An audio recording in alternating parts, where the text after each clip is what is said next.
अगर आप 491 होल्ड कर रहे हो और 191 की तैयारी कर रहे हो, तो ये बात जानना ज़रूरी है कि 191 के लिए क्या-क्या चीज़ें रिक्वायर्ड हैं।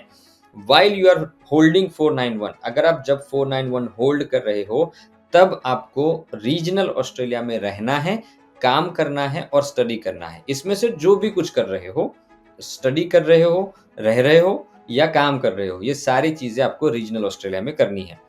लेट्स से कि आपने ये रिक्वायरमेंट मीट कर दिया 3 साल के बाद और आप अपना 191 अप्लाई करने जा रहे हो। तो उस टाइम पे आपको सिर्फ़ और सिर्फ़ ये डिस्प्ले करना है कि आपने अपने 491 के सारे वीज़ा रिक्वायरमेंट मीट किए हैं। मतलब कि you stayed in regional area and you worked in regional area, और वर्क जो आपने किया है एज़ एन वर्क का एविडेंस आपको आपके टैक्स रिटर्न्स देने पड़ेंगे 3 साल के, जहाँ पे आपने कहीं न कहीं कुछ काम किया है और आपका टैक्स रिटर्न फाइल हुआ है। सो 3 साल के टैक्स रिटर्न और आपके 3 साल के रेसिडेंसी का एविडेंस, ये जो है की रिक्वायरमेंट है 191 के लिए। ये 2 रिक्वायरमेंट अगर आप मीट कर लेते हो, तो मोस्ट लाइकली एप्लीकेंट अपना 191 लेने में कामयाब हो जाते हैं। लेकिन अभी 191 में जो टाइम फ्रेम था, वो काफ़ी कम था, 2-3 महीने था, लेकिन अभी 191 का टाइम फ्रेम बढ़ा के 1 साल हो गया है। बहुत सारे 191 में टाइम लग रहा है।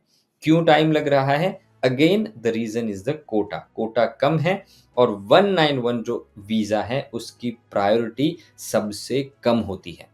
गवर्नमेंट को पता है कि ये 491 वीज़ा होल्डर्स हैं, उनके पास 5 साल का वीज़ा है, 3 साल के अंदर उन्होंने 191 अप्लाई कर दिया है। तो जब इतने सारे 189, 190 और 491 के कैंडिडेट वेट कर रहे हैं, तब 191 को वीज़ा देके वो कोटा यूज़ करना अच्छी बात नहीं है।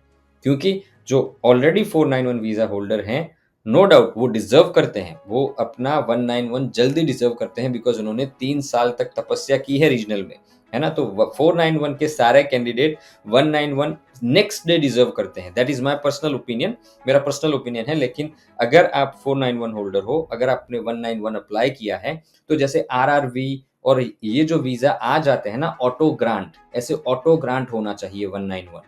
ये यहाँ पे 1-1 साल आप इंतज़ार कराते हो, क्योंकि उनकी प्रायोरिटी नहीं है, क्योंकि they are already in Australia, they have all the work rights and all that, so that's why they are not priority. तो इसीलिए 191 को थोड़ा-सा इग्नोर किया जाता है।